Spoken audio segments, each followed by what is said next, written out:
Ini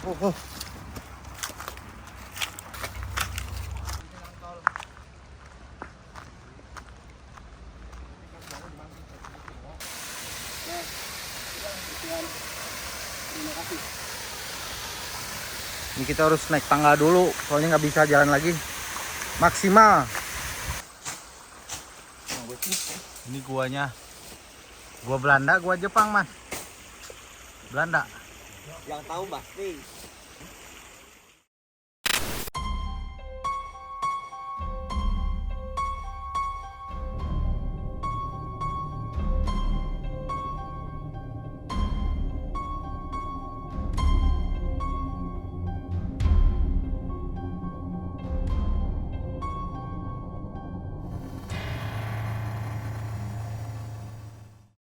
Saya ambil kan dingin kan malam, dingin. Saya pakai. Saya pas mau pakai saya ambil gini. Nah, darah semua. Nah, saya cuci, ada yang belakangnya bilang, "Terima kasih, Mas." Saya tengok kanan kiri. Ya, sama-sama gitu aja kan. Jalan di depan aku. Yes, astagfirullahaladzim. Kok nggak ada orangnya tapi kok berjalan.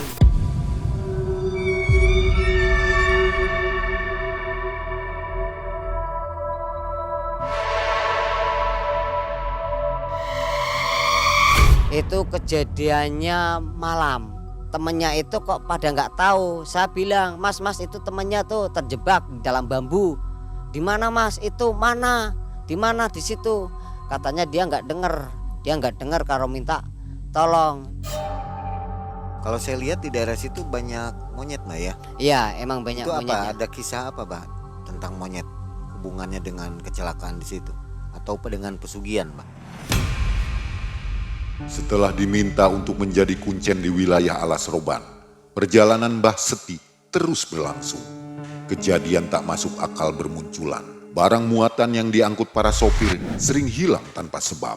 Dia putuskan untuk menjadi pengatur jalan Alas Roban agar sopir yang melintas terselamatkan dari gangguan makhluk goib. Kini kita simak kembali kisah kedua dari Mbah Seti.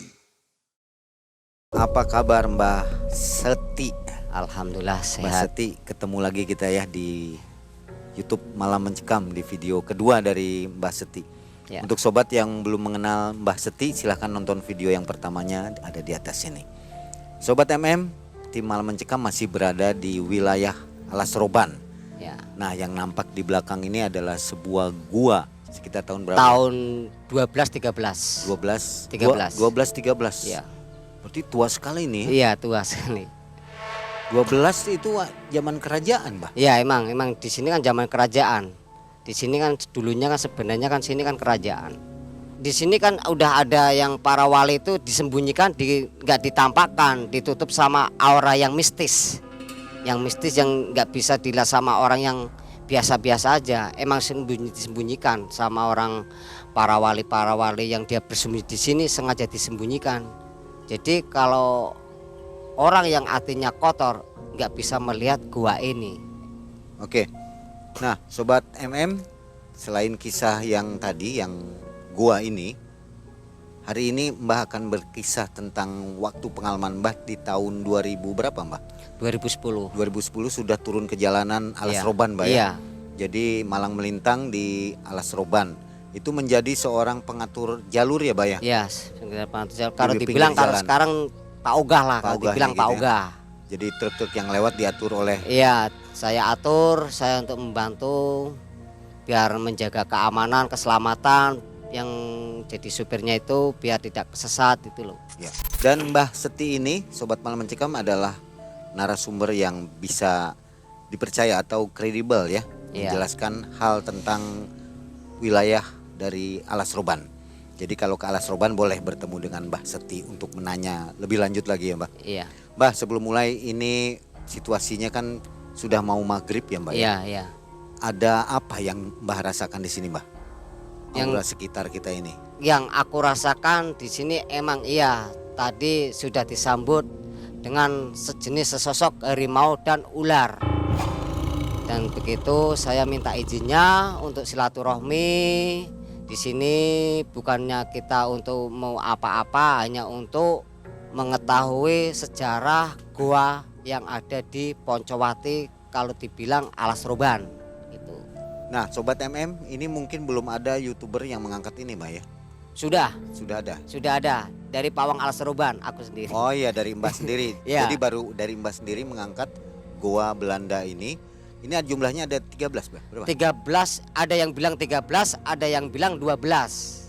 Sebenarnya itu masih dirahasiakan yang satu. Jadi yang kelihatan cuma 12, sebenarnya itu 13. 13 ya. Ya. Nanti sobat semua bisa melihat footage-nya ya, gambar-gambar dari gua-gua yang ada di sini.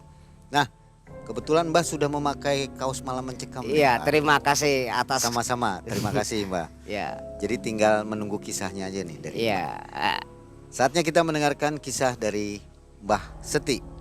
Jangan kemana-mana, jangan skip videonya sampai habis supaya tidak gagal paham. Malam mencekam, semakin malam semakin mencekam. Silakan, Mbah.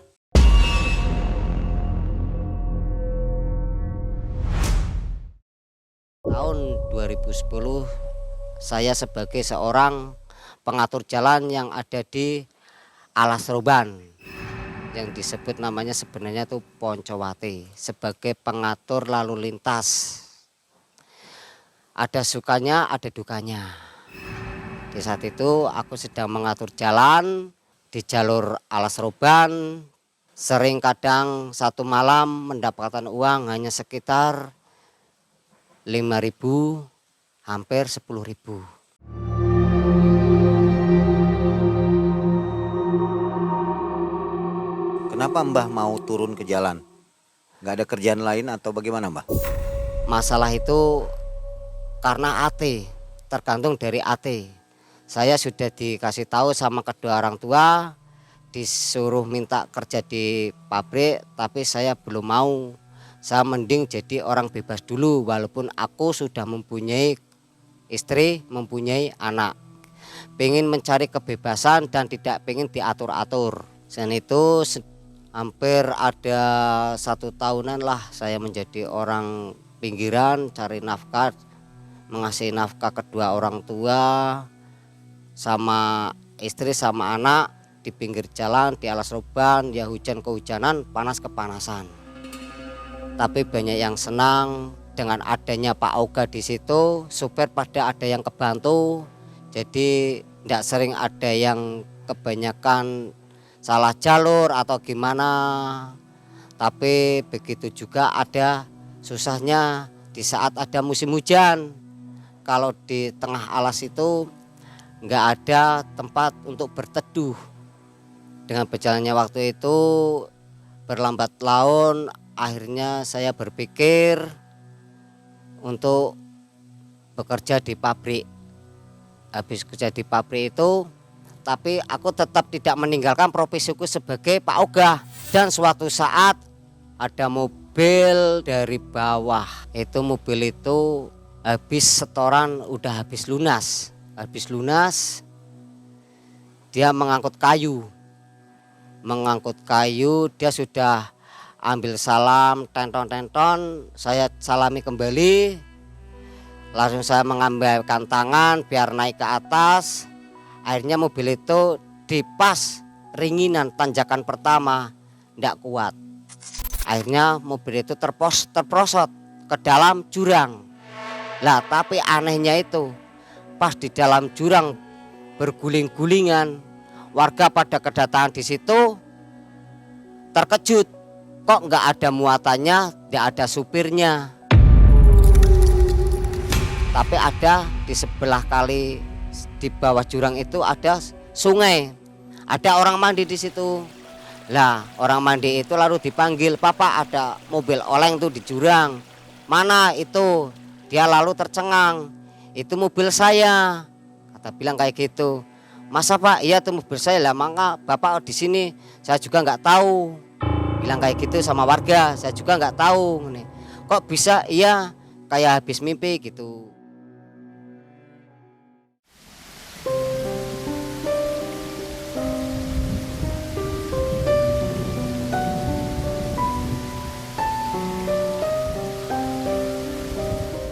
Dia tercengang, terhenggis-henggis. Dan saya akhirnya menyamperi bapak itu. Saya bilang, Pak, diikhlasin aja. Mungkin suatu saat bapak akan mendapatkan ridhonya dengan kehilangan barang bapak yang ada di dalam mobil. Gitu. Mobilnya hancur itu. Mobilnya tuh sama sekali nggak hancur. Padahal tuh jurang minimal ada sekitar 20 meter. Dari atas ke bawah hampir ada 20 meter. Bisa diangkat kembali. Bisa diangkat lagi, rusaknya itu masalah di kran itu jadinya rusak. Sebenarnya mobil oleng ke bawah ke jurang tuh nggak hancur, nggak apa, nggak ada lecet pun nggak ada sama sekali. Akhirnya saya bilang kayak gitu, bapak kan ada yang ngurus supirnya tadi. Akhirnya pulang. Nah begitu pulang dia mendapatkan hidayah lagi.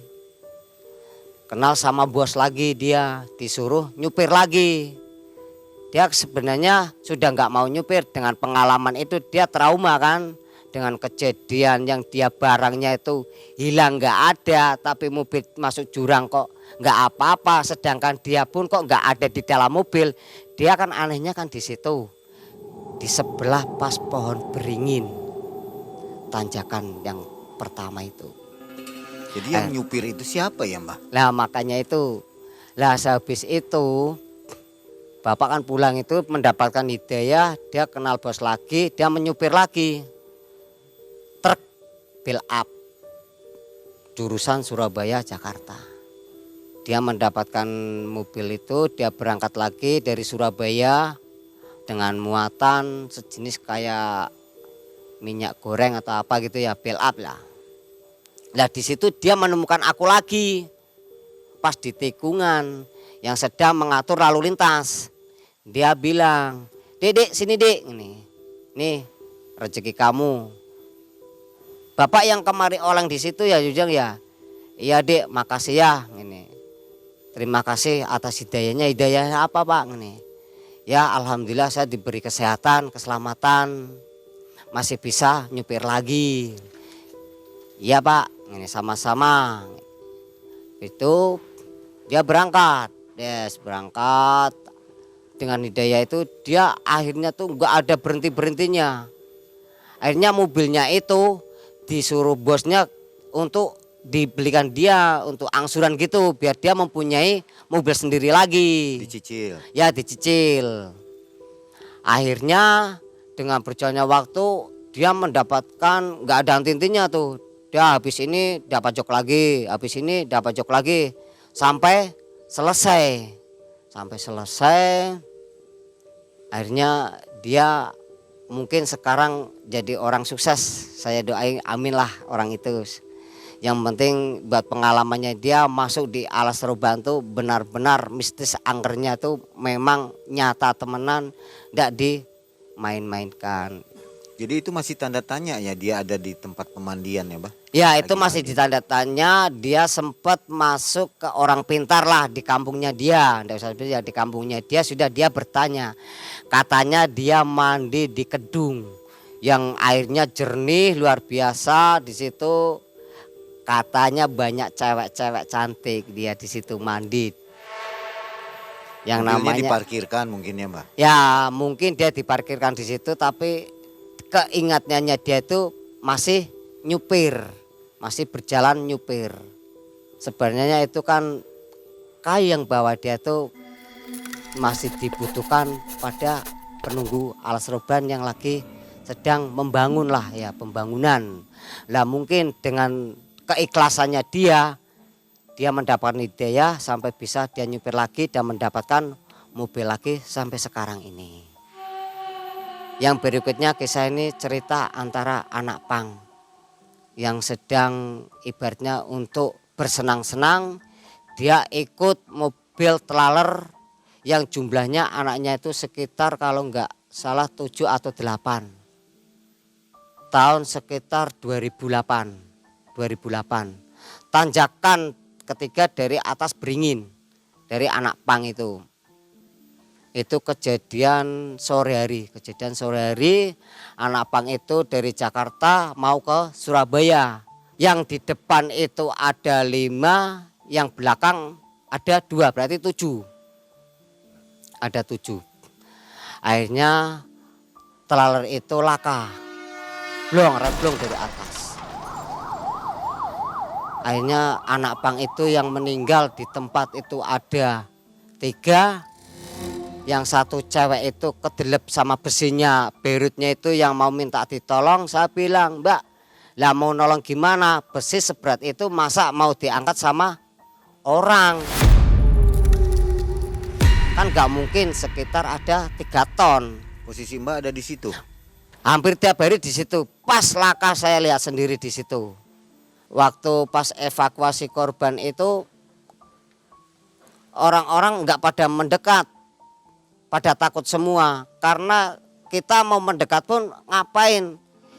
Sedangkan yang kita lihat pun bebannya itu sudah di luar nalar, itu kan harus pakai kren. Kita cuma diem dan ibarat itu hanya untuk beristighfar melihat kejadian seperti itu yang pada kececeran di tanah. Kondisi korban saat itu hancur semua. Cuma ada 1 cewek yang masih hidup tapi akhirnya dia meninggal dalam perjalanan. Kehabisan darah yang terikat, dia masuk ke dalam lubang. Gini, pas besinya itu masuk bleng gini. Dia hanya tertelem segini. Dia yang minta tolong sambil teriak-teriak, yang 2 pun hampir pingsan. Mau ngapain? Sedangkan kita orang banyak pun nggak bisa menarik besinya itu. Apalagi orang 2, cuma dia minta tolong, Pak, minta tolong gimana? Ini harus minta pada kren. Akhirnya kren datang, habis ditarik dia lepas dari sini. Barulah dia meninggal, lepas putus dari sini. Akhirnya dia meninggal dalam perjalanan menuju ke RS. Nah, dia kan saksi utama saya, belum ada orang di situ. Lalu saya bilang sama orang bawah, sama polisi, akhirnya ada yang kepleset, ada yang gini kan. Yang 2 masih hidup, yang duduk di belakang. Dari salah satu yang korban meninggal itu, salah satunya ada yang ngamperin di rumah aku. Kan saya sudah lihat wajah orangnya semua. Dia minta disempurnakan. Katanya dia bilang ada teman kamu, Mas, yang pakai jeruk, darahnya tuh yang berceceran di tanah itu, di aspal itu dikasih jeruk. Dia jadinya minta disempurnakan pada gentayangan. Siapa yang ngasih jeruk itu? Teman saya, enggak usah sebutin teman Maksudnya saya. iseng begitu? Iya, iseng. Akhirnya habis itu kan dia datang. Habis itu saya 2 hari itu saya udah ketemu orangnya. Hancur, wujudnya udah hancur semua. Pada penyok, mata melotot, kaki putus, tangan putus, kepala menceng, wah udah nggak karuan. Tapi saya tetap kekeh, tetap kuat saya walaupun keadaan seperti itu, tapi saya tetap kuat. Akhirnya saya tanya sama teman aku, ya saya mau menyempurnakan, ada tapenya. Dia mau minta angka, mau minta nomor katanya. Ya teman aku, saya mau menyempurnakan kamu, saya minta nomor dulu baru kamu saya kesempurnakan. Saya marahin teman aku. Lalu aku sendiri yang menyempurnain. Kita cuma zikiran Allah, cuma zikir Allah, minta sama Allah untuk ditenangkan biar nggak terjadi kejadian yang di sini, biar tidak ada buntut panjang laka yang di sini. Akhirnya dengan seizin Allah, dengan saya Fatihai, akhirnya dia tersempurna dan saya minta teman itu untuk berminta maaf lah sama yang ada di situ. Ya habis itu saya kan datang ke TKP sama teman aku untuk menyempurnain, teman aku untuk tawasul di situ, mendoakan yang meninggal situ dan pihak dari keluarga untuk berminta maaf atas perbuatannya dia yang menyacarkan jeruk nipis itu. Akhirnya dia pun yang dari pihak keluarga memaklumi atas perbuatan yang dia diperbuat di tempat itu. Akhirnya sempurnalah dalam keadaan 5 orang itu dengan husnul khotimah. Ada nggak campur tangan goib di situ, Mbak? Kalau campur tangan goib nggak ada, itu laka, tunggal, murni, blong, remblong. Nggak ada unsur yang goib atau ada itu asli murni dari mobilnya tuh memang udah mobil tua, kondisi mobil udah tua. Jadi kondisi mobil tuh ram memang udah dari atas itu sudah ngeslos terus. Jadi tepak jalan pun sudah ada, itu emang laka. Nggak ada kejadian unsur lain yang tetap itu blong. Karena kondisi jalan ya Mbak ya. Ya kondisi jalan sekarang kan berliku-liku dan berlubang-lubang. Jadi dia mungkin tidak bisa mengondisikan dengan keadaan mobilnya sendiri. Muatannya dan apa itu, muatannya sekitar hampir ada 60 ton. 60 ton. Apa itu muatannya? Besi Beirut. Ya besi Beirut itu kan besi yang lingkar, yang masih lingkar itu kan Beirut katanya, besi Beirut itu.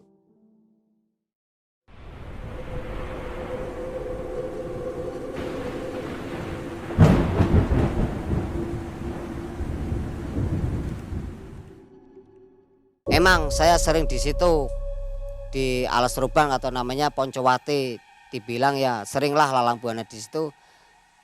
Setiap mau ada kejadian yang aneh di jalur situ, pasti saya dikasih tahu dulu. Orang kan dikasih petanda tuh berbeda-beda. Ada yang suara kijang emas, ada yang suara ular benawa itu kuak kuak kuak kayak ayam mau bertelur. Ada penampakan seekor monyet yang luar biasa, datangnya nggak tahu dari mana dan hilang pun nggak tahu mana. Kalau aku sering terjadi kalau dikasih pitanda seekor monyet yang luar biasa dan berbeda-beda wajahnya. Wajah badannya berbeda-beda, bulunya pun berbeda-beda. Nah pas itu saya langsung berpikir, ada apa ya? Kok segitunya banyak monyet yang pada turun ke jalanan. Padahal di sini pun belum pernah aku segitunya melihat monyet. Akhirnya saya bertanya dengan batinnya saya sendiri, ada yang bisikin itu bertanda 1 jam lagi akan terjadi. Terjadi apa laka? Saya astagfirullahaladzim, apa benar? Akhirnya saya tetap diam di situ. Tetap diam di situ. Akhirnya dalam 1 jam ada laka yang di atas, yang akhirnya mobil yang tanpa ada supir. Sekitar tahun 2014. Sekitar. Dari bawah pun orang kampung sudah heran, tercengang. Mobil itu kok nggak ada supir, nggak ada kernet, tapi berjalan sambil menyalakan rambu bahaya, lampu belakang tuh tap tap tap tap. Pas lewat jalur yang saya jadi Pak Ogaya pengatur jalan, saya bilang ayo terus. Dia ya bilang tatan, ya dia jalan. Saya juga tercengang pas dia jalan di depan aku. Yes, astagfirullahaladzim, kok nggak ada orangnya tapi kok berjalan.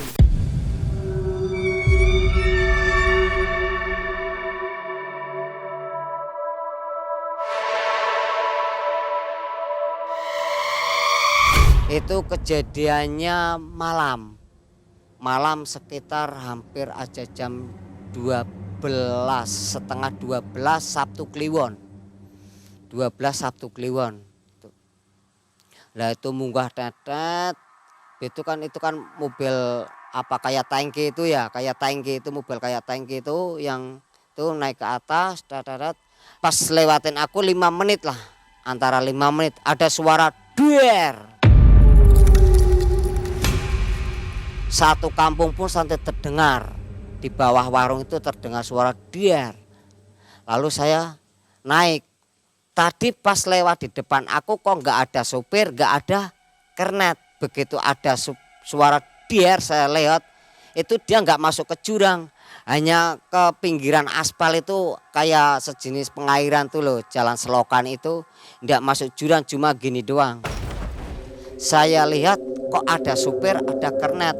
Nah keadaan begitu dia tuh sama sekali blas, supir yang masih utuh, kernet masih utuh, nggak luka sama sekali, blas utuh semua, badan utuh semua, nggak ada luka pun sama sekali.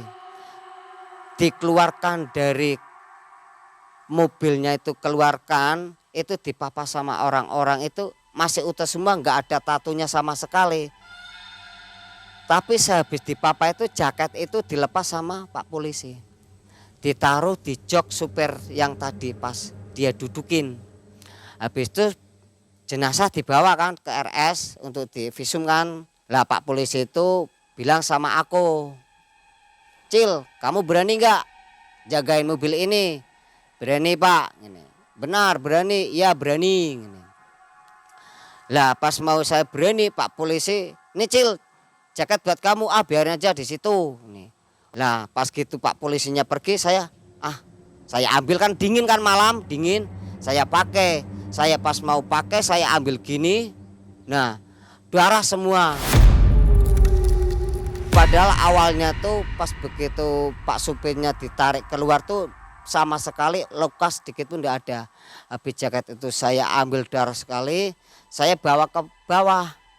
Bawah kan ada sungai kayak gini. Saya malam sama itu baterai itu sama temen, "Ayo ikut." Kok enggak mau. "Kamu kayak gini aja enggak berani. Kamu bukan manusia, kamu setan, temennya setan," kayak gitu. Saya dibilangin temennya setan. Iya emang saya setan kayak gitu. Nah saya cuci, ada yang belakangnya bilang, "Terima kasih Mas." Saya tengok kanan kiri. Ya sama-sama gitu aja kan. Enggak ada, cuma suara doang. "Ya terima kasih." Ya sama-sama. Saya akhirnya bawa ke atas. Nggak ke atas, saya simpan.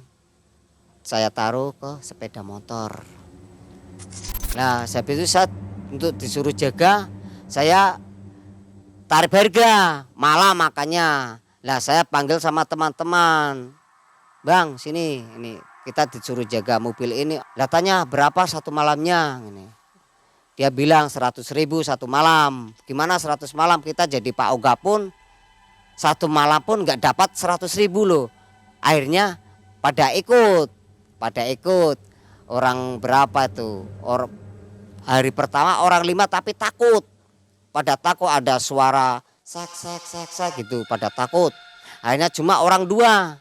Aku sama teman aku itu. Dia berani sama aku ke situ.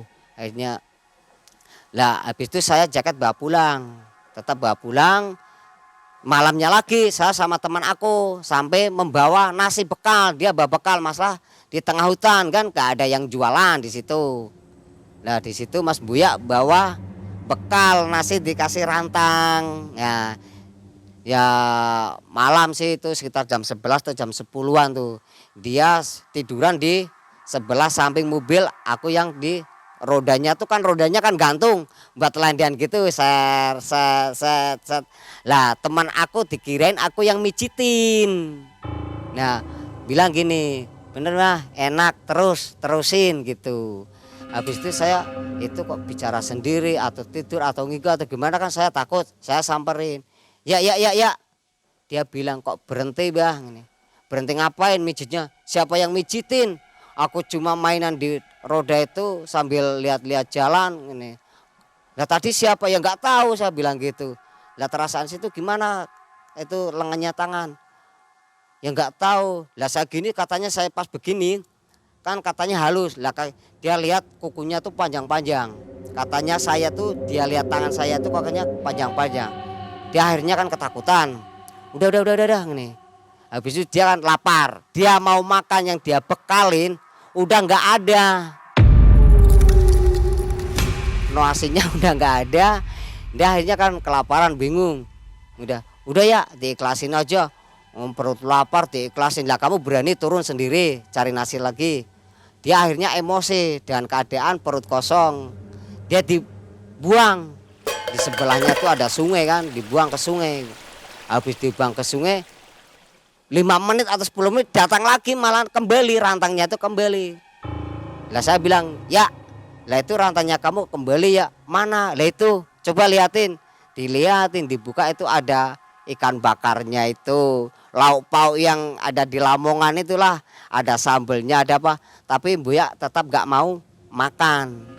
Tadinya isinya ya lauk pauk tempe sama terong. Akhirnya dirubah menjadi lauk pauk yang ikan bakar, sambal, timun yang di Lamongan-Lamongan itulah. "Kenapa Buya kok gak dimakan?" "Udah kenyang." Kayak gitu. Mungkin dia sudah mempunyai firasat. Dia pun juga penghuni dari kampung sini juga. Dia juga agak tahu sih kayak gituan, hal yang kayak gituan dia juga tahu. Akhirnya dia nggak mau dimakan, kan pagi. Akhirnya monyet-monyet itu datang. Lah ini yang ngasih pitanda saya, yang kalau ada mau kejadian itu pitanda itu berarti monyet-monyet itu. Begitu monyet itu makan itu, udah perginya saya sudah nggak tahu gitu. Malam ketiga dan malam keempat itu sudah diberhentikan dulu dari pihak yang mempunyai mobil mau diambil. Sebenarnya tuh udah 4 hari dari tim yang mempunyai barang datang semua, tapi pada nggak mau jaga, tapi tetap masih menggunakan aku sama teman aku. Tapi juga ada yang mempunyai barang, takutnya kalau ada yang hilang. Dulu kan di Alas Roban, Poncowati itu terkenal bajing loncatnya gitu. Jadi akhirnya kan dari yang mempunyai barang itu dia takut. Padahal kalau ada penunggu dari pribumi, bajing loncatnya itu udah nggak ada yang berani, takut. Kalau saya lihat di daerah situ banyak monyet Mbak ya. Iya, emang banyak Itu apa? monyetnya. Ada kisah apa Mbak tentang monyet? Hubungannya dengan kecelakaan di situ atau dengan pesugihan Mbak? Monyet itu sebenarnya ya emang dengan jalur ada pesugihan, angsur dari pesugihan. Ya emang itu, dan sebagian monyet itu bertempatnya berbeda-beda. Dia mempunyai tim sendiri-sendiri. Yang dari KM 12 itu emang monyet dari pesugihan. Entar yang dari Beringin Putih biasanya untuk pitanda, untuk terjadinya ada laka. Gitu. Kalau untuk pesugihan dari orangnya aja yang mau mintanya apa, dia dipenuhi semua. Dari dia mau mintanya apa. Biasanya kalau orang itu kan kekayaan atau apa kan kita kan nggak tahu, orangnya kan berpikirnya berbeda-beda. Ada unsur mau kesuksesan dari mau kita bisnis apa, bisa juga masuknya ke situ juga bisa. Yang penting dari hati kita itu mau mintanya sama yang penunggu monyet itu apa, di situ dipenuhi semua. Yang penting persyaratannya dia terpenuhi dan sesuai dengan yang diinginkan.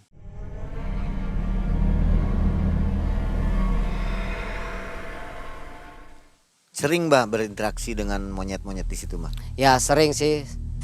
Biasanya kalau saya sering kayak gitu, kalau pas jadi Pak Ugas sendirian nggak ada yang nemenin, kan jaga tengah malam kan sunyi kan, nggak ada yang ajak bicara. Akhirnya yang menjandai monyet-monyet itu, tapi aku tahu monyet-monyet itu siapa, aku tahu. Jadinya akhirnya sampai sekarang pun monyet-monyet itu ngasih kode sama aku.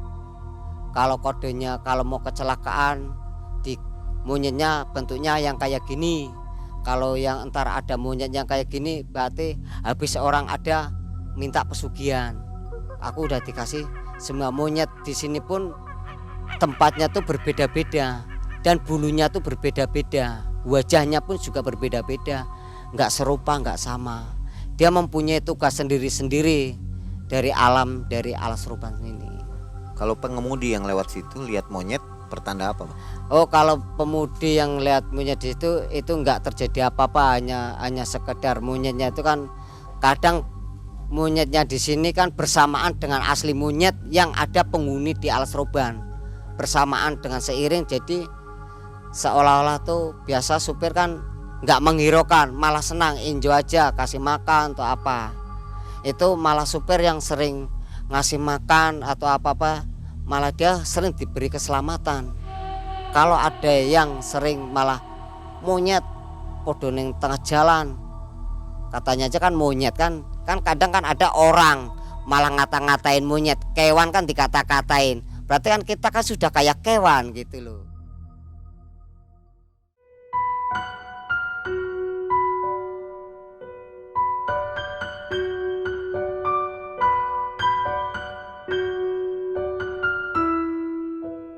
Punya kejadian apa ketika Mbah penelusuran yang paling seram Mbah? Yang paling serem itu pas penelusuran jadi explore itu adalah mencari orang hilang. Mencari orang hilang, ada YouTuber itu pas main di Desa Punden yang didekatan dengan KM 13. Di sana pas ada explore di sana dari tim PDA itu, pas explore di sana mungkin tengah malam jam 12 ya, jam 12 dari tim explore itu ada salah satu yang menentang penghuni di sebelahnya kampung Punden. Akhirnya dengan geram, mungkin kan dengan geramnya penghuni di situ, dari salah satu timnya dia diculik, hilang dia, salah satunya itu hilang. Akhirnya dari tim explore itu kebingungan, akhirnya bingung gimana ini caranya mau cari, udah malam kita harus gimana, tanggung jawabnya kepada orang tuanya gitu kan, dari tim kan. Akhirnya dia minta bantuan sama Mbah Pawang Alas Roban, namanya Kang Mugi kan. Sama pas kebenaran sama aku di situ, aku sama Mbah Pawang pas kebenaran pas di situ. Lah dari tim PDA itu ke situ ngamperin kita. Lah minta pertolongan untuk mencarikan timnya dia yang hilang. Ya saya bilang kok bisa hilang, gimana ceritanya? Pasti kamu punya masalah yang ada di tempat sini. Ya emang tadi teman aku yang satunya itu menentang biar cepat dia keluar, karena sampai jam segini kok nggak keluar, gimana cepotnya ini ceritanya. Lah dia sambil dupa pencak-pencak di situ. Akhirnya yang penghuni di situ kan nggak terima, akhirnya dia dibawa sama Gundurwo. Akhirnya dibawa Gundurwo entah kemana dia nggak tahu. Akhirnya saya sama Mbah Pawang datang. Saya cari, saya bikin ritual di situ. Ya pas itu memanggil temannya itu yang dicancang itu kan, dia kan dipanggil, kita kan pakai ritual itu, pakai sesaji itu, pakai dupa jumlahnya 3, pakai kelapa muda sama kembang telon. Kita panggil itu, persyaratan udah kita penuhi jebret, tapi mesah dia nggak mau. Masih ada yang satu. Malam sekitar jam 11 kita mau cari Kinang di mana, tahu nggak Kinang? Itu yang bak susuran itu. Kita kan udah malam mau cari kemana, kan mustahil kan. Akhirnya kita berinisiasi dengan sejenis kayak itu kan, tetap bisa diinisiasi kan. Akhirnya saya bersila untuk berserah diri agar persyaratannya itu ya udah ya itu aja. Kalau kamu nggak mau ngasih itu, Allah yang akan mengajar kamu dan Allah yang akan menghukum kamu. Akhirnya 1 jam lebih lah, minimal 1 jam lebih, hampir berjam 2. Gak taunya lebih jauh dari kota Punden, masih lurus ke arah jurang. Yang lurus ke jurang, gak taunya dia tuh sudah tangkring di pohon jati yang tingginya dari bawah tuh hampir ada 20 meter. Lah kan kita kan kebingungan, jatinya di Alas Roban pun besar-besar, kita masa mau ngambil pakai kren kan nggak mungkin. Akhirnya ada salah satu dari tim kita yang pintar manjat pakai tambang itu loh, pakai tambang, tapi dia cuma diem di atas. Akhirnya Mbah Pawang dicek sama Mbah Pawang, nggak bisa diambil. Kok bisa? Itu di sebelahnya ada siapa? Dia minta tuntutan yang dia dibicarakan tadi. Dia sudah mengacak-acak, sudah menghina kan. Akhirnya dari pihak tim di situ ibarat suluk salam dan minta ampun sama penghuni di situ untuk membebaskan orang yang ditemangsangkan di jati itu. Akhirnya kita sudah melewati itu, akhirnya dilepas, dari jeratannya dilepas. Lah anehnya yang mau ambil itu, yang bikin kepala pusing 7 keliling, hampir ada 20 meter dia di atas, sedangkan itu ada keadaan malam. Akhirnya dari satu tim ada yang pintar manjat pakai tambang, dia akhirnya dituruni sampai bawah pingsan. Akhirnya pingsan, dibawa ke rumah. Sampai di rumah dikirain orang tuanya tidur, dia kembali lagi ke situ. Akhirnya di sana ada roh jahat lagi yang belum ridho, belum ikhlas dengan ucapan dia diambil lagi ke desa Punden lagi itu, ke kota Punden itu. Tapi itu sudah lepas dari tim, cuma hanya satu keluarga. Dia berjalan kaki, tapi dia berjalan kaki kata orang tua dia memejamkan mata. Nggak sadar lah, hilang ingatan, nggak sadar dia berjalan. Ada mobil juga dia nggak apa tuh, nggak kena mobilnya. Akhirnya saya yang ada di warung manggil saya, mas itu ada anak berjalan tengah malam, siapa nggak tahu. Lalu saya samperin, saya papahkan, saya pegang ke tangannya, dia mau kemana, yang penting dia jangan sampai masuk ke dunia dianya dia. Sampai di situ dia langsung merunduk di pohon beringin putih lagi. Dia bersujud dan minta ampun kepada yang penghuni di situ. Akhirnya dia lepas sendiri. Akhirnya saya kasih minum, saya suruh bawa pulang. Sampai sekarang dia sudah nggak berani explore. Dengan kejadian seperti itu, yang penting dia sudah mendapatkan pengalaman. Makanya dia sudah ibarat kasih weling sama teman-teman, kalau masuk ke hutan kita harus suruh salam dulu, karena yang diinjak itu bukan tanah yang kita inginkan, ada hal-hal yang gaib lagi. Karena kalau explore itu kan teriak-teriak yang banyak nantang-nantang Iya, gitu ya. kalau nggak teriak, kalau nggak nantang, Makhluknya nggak keluar. nggak pada keluar. Lah itu tantangannya kita di situ, itu resikonya kita pasti di situ dari tim kita. Ternyata si makhluk yang ditantangnya lebih kuat ya Pak ya. Iya, lebih kuat.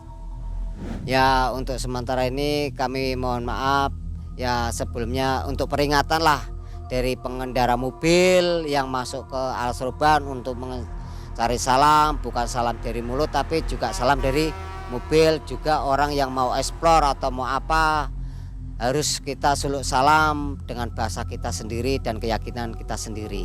Itu aja, mintanya weling dari Alas Roban seperti itu. Terutama di titik ini Mbak ya, jalur tengah Ya, itu jalur tengah itu yang asli jalur Alas Roban, jalur Poncowati. Yang lainnya ya nggak tahu sih, ya biasanya kayak itu jalur pun tetap kita harus suluk salam. Masalahnya kan kita kan bukan orang situ kan, orang pendatang. Ada lagi kisahnya sekitar tahun 2006. Di saat itu buyut aku masih hidup, setiap harinya bikin ilir. Tahu kan ilir kan? Kipas, bikin kipas sama bikin apa itu namanya, biting ya. Nah, di situ. Lah, pas begitu aku disuruh sama kakak aku, ambilin bambu di Poncowati gitu. Udah sore Mbah ini. Gak apa-apa, saya mau cari kayu bakar. Sekalian kamu cari kayu bakar, sekalian cari bambu. Cuma bambu satu doang kan masa nggak bisa. Bisa Mbah. Nah, habis itu saya nelusuri sungai yang di pinggiran Alas Roban itu, yang di perdesaan sebelah itu. Telusurin ke tengah. Emang ada orang di tengah, tok. Beneran ada teman gitu aku. Saya sambil cari kayu bakar, sambil cari bambu yang pesanannya Simbah buat ilir. Sekalian nggak taunya pas di dalam ada orang teriak-teriak minta tolong di situ. Sore, keadaan sore kok. Di situ ada yang teriak-teriak tolong Pak, tolong Pak. Dia lihat aku pun juga lihat dia. Lah temannya itu yang kan dia orang 5. Temannya itu kok pada nggak tahu. Saya bilang, Mas itu temannya tuh terjebak di dalam bambu.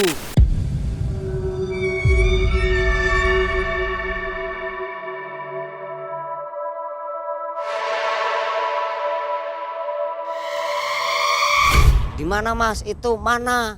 Di mana? Di situ. Katanya dia nggak dengar kalau temannya yang satu kejebak ke dalam bambu itu, katanya dia nggak dengar kalau minta tolong. Dia bilang, ngapain kamu di tengah bambu? Udah edan kamu ya, kayak gitu. Edan gimana? Ini saya terjebak nggak bisa keluar, gimana nih keluarnya nih? Nah saya langsung nyamperin, Pak istighfar saya bilang gitu. Dia baru istighfar, lalu akhirnya temannya pada datang. Kok bisa ya orang di tengah bambu kayak gitu, keluarnya mau gimana ini? Kok bisa ya? Yang satu ngatain, kamu tadi malam begituan ya, belum mandi keramas kali gitu, digodain kan, dijandain biar gak sembarangan kamu kayak gitu. Ya saya bilang emang di sini emang angker Pak, di jalur Alas Roban, hutan Alas Roban tuh emang angker. Masalahnya ya nggak tahu sih, mungkin Bapak di saat mengambil barang di sini nggak ada suluk salamnya atau apa gitu. Nah Ah udah mas, udah suluk salam. Lah ini gimana caranya mas? Lah itu saya lagi pikir, saya bilang gitu. Pas di saat salah satu temannya yang pas keikat, saya bilang, kamu tadi saya kok dengar tok tok tok tok, ada tok yang ada suaranya bermental. Kamu mana yang kamu bambu yang kamu kentur-kentur? Yang ini mas. Lah saya kentur-kentur kan, tok tok tok. Oh ini berarti ini bambu yang pintu dia bisa masuk. Akhirnya saya di situ tawasulan minta pengampunan. Saya minta izinnya sama Allah untuk menebang bambu yang tok tok tok itu. Akhirnya orangnya saya sebutin, saya tifatihain. Akhirnya saya potong yang bunyi duk duk, ada sebuah batu kecil segini. Di dalam bambunya tuh ada batu segini kecil. Masih ada tuh di tas tuh saya bawa itu segini. Dia saya bawa pulang, ya saya bawa akhirnya dengan seizin Allah saya ngedurkan tanah 3 kali dan minta pengampunan dan teman-temannya untuk dzikiran bersama untuk pengampunan. Akhirnya bambu itu bisa renggang sendiri. Dalam keadaan 2 menit atau berapa menit langsung renggang sendiri. Di wilayah sini dekat dari sini. Mau cuma jalurnya di atas gua sini. Mau cuma kita kan kesininya kan pakai medan jalan sungai. Pasti. Akhirnya orang itu bebas dan dia minta pengampunan di situ. Akhirnya dia minta pulang bambu yang dia potong itu dia nggak mau bawa. Padahal saya sudah ikhlasin, udah Pak bawa aja. Nggak apa-apa. Nggak Mas, saya mau tinggal aja kok. Nggak apa-apa. Benar nggak apa-apa? Ya nggak apa-apa. Dia mau bawa 1 bambu pun dia katanya berat. Nggak kuat ngangkat bambu 1 itu mau dibawa yang satunya lagi mau yang diikat katanya nggak kuat. Nggak kuat Mas. Masa ringan kayak gini nggak kuat, saya bilang gitu. Nah berarti punya bambu yang di sini berarti tidak ridho, tidak ikhlas, berarti cukup segini aja punya kamu. Lah habis itu kan saya kan mendapatkan kenang-kenangan dari bambu itu batu hitam. Akhirnya saya minta tolong tak arahi untuk pulang karena habis gitu kan dia kan pikirnya kan satu tim masih oleng, dia takutnya kan tersesat jalannya. Akhirnya dia pulang, saya masih di situ, masih mantauin, masih lihat-lihat. Akhirnya dia sudah agak jauh mendekati mobil, kan dulu kan jalannya nggak seperti itu, mobil bisa masuk. Akhirnya dia pulang ke desa Ngringsing. Aku tetap di situ dengan seizin Allah. Saya juga mendapatkan bambu, mendapatkan kayu dan mendapatkan sebuah akik yang saya bawa pulang. Nah itu akhirnya saya cukup sampai di sini. Untuk teman-teman yang ada mencari bambu saya kasih tahu kalau mau kasih bambu salam dulu. Masalah bambu itu setiap bambu pasti ada penjaganya, saya bilang kayak gitu. Sobat Malam Mencekam, itu beberapa kisah tentang wilayah Alas Roban ya. Iya. Dirasakan atau dialami langsung oleh Mbah Seti. Mungkin sobat semua bertanya kenapa usia masih muda, wajahnya masih muda sudah disebut Mbah. Silahkan nonton video yang pertama ya. Terima kasih Mbah Seti atas kisah-kisah nyata ini. Mudah-mudahan menambah info untuk kita tentang wilayah Alas Roban dan membuat yang melalui daerah ini Untuk selamat ya Pak ya. ya. Jadi hati-hati, tetap membaca doa dan jangan melamun, jangan berbuat maksiat di daerah ini yang akan membuat kita celaka nantinya. Akhirnya Mang Ei dari Gua Belanda di tengah-tengah Alas Roban undur diri. Assalamualaikum warahmatullahi wabarakatuh. Waalaikumsalam warahmatullahi wabarakatuh.